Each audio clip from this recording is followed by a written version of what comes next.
Bismillahirrahmanirrahim. Assalamualaikum warahmatullahi wabarakatuh. Halo teman-teman, sebelumnya perkenalkan nama saya Anissa Firdaus dengan NIM 2007486 dari Pendidikan Bisnis kelas 2A.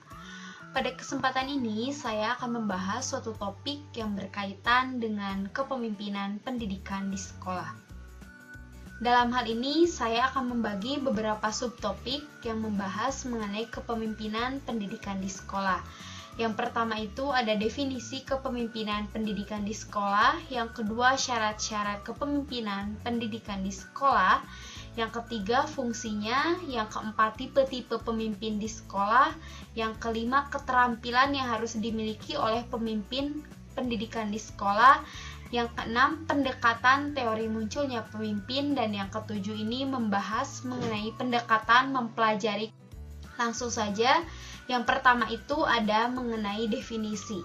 Apa sih pengertian dari kepemimpinan? Nah, pengertian dari kepemimpinan ini saya mengambil satu pendapat yang dikemukakan oleh Syafii Antonio pada tahun 2007 yang menjelaskan bahwa kepemimpinan adalah pengaruh interpersonal dalam kerangka pencapaian tujuan atau hubungan yang dinamis antara pemimpin dengan yang dipimpin dan mengarah pada tingkat motivasi dan pembangunan moral yang tinggi.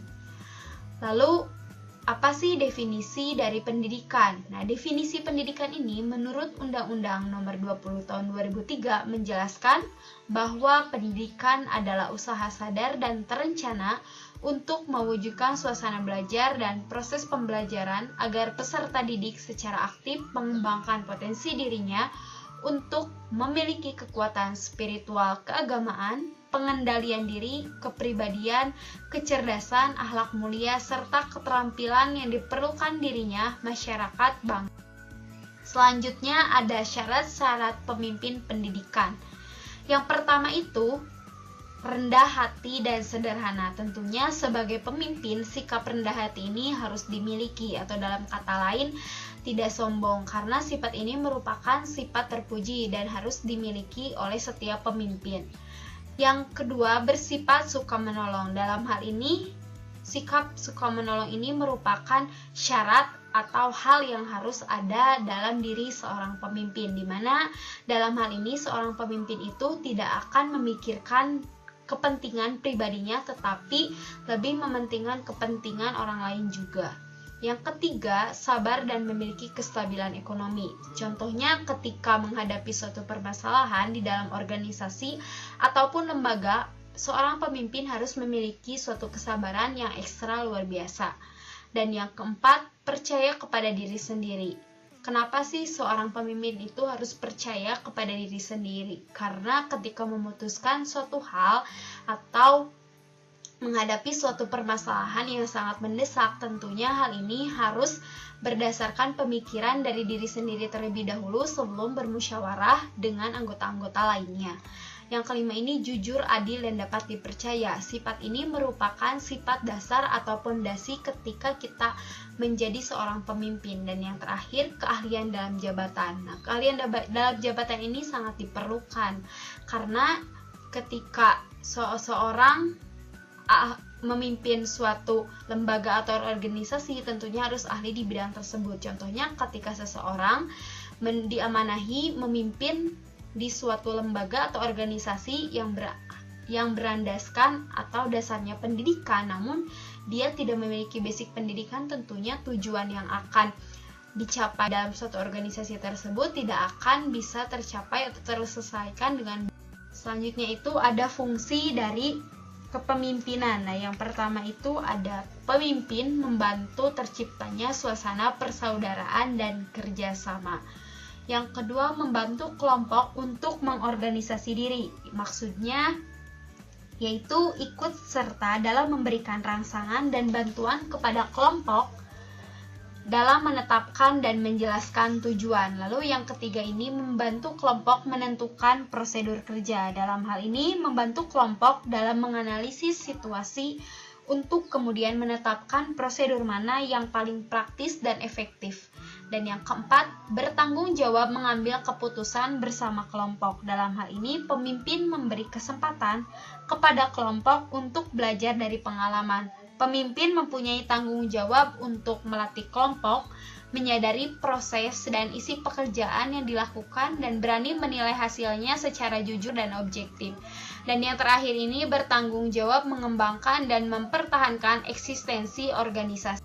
Lalu pembahasan selanjutnya itu ada tipe-tipe pemimpin pendidikan. Apa aja sih tipe-tipe dari kepemimpinan pendidikan ini? Yang pertama itu ada tipe otoriter maksudnya. Maksudnya dalam tipe otoriter ini, tipe kepemimpinan itu biasa disebut dengan autoritarian. Dalam kepemimpinan yang otoriter, pemimpin bertindak sebagai diktator terhadap anggota-anggota kelompoknya. Lalu yang kedua itu tipe laissez-faire. Dalam hal ini, tujuan dari tipe ini yaitu tingkat keberhasilan organisasi atau lembaga semata-mata disebabkan karena kesadaran dan dedikasi beberapa anggota kelompok dan bukan karena pengaruh dari pemimpin. Lalu yang ketiga ini ada tipe demokratis. Tipe demokratis ini menafsirkan bahwa kepemimpinan itu bukan sebagai diktator, melainkan sebagai pemimpin di tengah-tengah anggota kelompoknya. Dan yang terakhir itu tipe pseudo-demokratis atau biasa kita sebut dengan demokratis semu atau manipulasi diplomatik. Pemimpin yang bertipe seperti ini tampaknya saja bersikap demokratis, padahal sesungguhnya dia bersikap otokratis. Contohnya, ketika seorang pemimpin mempunyai suatu ide atau konsep, tentunya hal pertama yang harus dilakukan itu berdiskusi dengan kelompoknya. Namun karena satu lain hal dan ada tekanan juga di akhir, maka ide atau konsep itu harus menjadi kesepakatan bersama. Lalu ada keterampilan. Apa aja sih keterampilan yang harus dimiliki pemimpin itu? Yang pertama itu ada keterampilan memimpin. Dalam hal ini, pemimpin harus menguasai cara-cara kepemimpinan, memiliki keterampilan memimpin supaya dapat bertindak sebagai seorang pemimpin yang baik. Yang kedua, ada keterampilan dalam hubungan insani. Dalam hal ini terbagi menjadi dua, ada hubungan fungsional atau hubungan formal, yaitu hubungan karena tugas resmi atau pekerjaan. Dan yang ketiga, keterampilan dalam proses kelompok. Dalam hal ini itu mengatur bagaimana meningkatkan partisipasi anggota kelompok setinggi-tingginya, sehingga potensi yang dimiliki para anggota dapat diefektifkan secara maksimal. Dan yang keempat, keterampilan dalam administrasi personil. Dalam hal ini mencakup segala usaha untuk menggunakan keahlian dan kesanggupan yang dimiliki oleh petugas-petugas secara efektif dan efisien. Dan yang terakhir ini, keterampilan dalam menilai atau bisa dikatakan sebagai evaluasi yang merupakan usaha untuk mengetahui sampai di mana suatu kegiatan sudah dapat dilaksanakan atau sampai di mana suatu tujuan itu tercapai. Selanjutnya itu ada pendekatan teori munculnya pemimpin. Apa saja sih? Yang pertama itu berpendapat seseorang akan menjadi pemimpin karena memang dilahirkan jadi pemimpin. Pendapat yang kedua, seseorang akan menjadi pemimpin jika berada di lingkungan mendukung jadi pemimpin.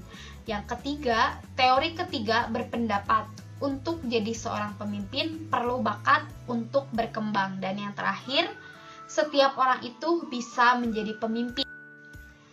Lalu pembahasan selanjutnya itu pendekatan mempelajari kepemimpinan. Yang pertama itu ada pendekatan sifat. Apa sih yang dimaksud dengan pendekatan sifat? Pendekatan sifat ini didasari asumsi bahwa kondisi fisik dan karakteristik pribadi adalah penting bagi kesuksesan pemimpin. Yang kedua, ada pendekatan keperilakuan. Dalam hal ini, pendekatan keperilakuan memandang kepemimpinan dapat dipelajari dari pola tingkah laku dan bukan sifat-sifatnya seperti yang dijelaskan dalam pendekatan sifat. Dan yang terakhir, ada pendekatan kontingensi atau situasi. Dalam hal ini, pendekatan kontingensi atau situasi ini melahirkan banyak.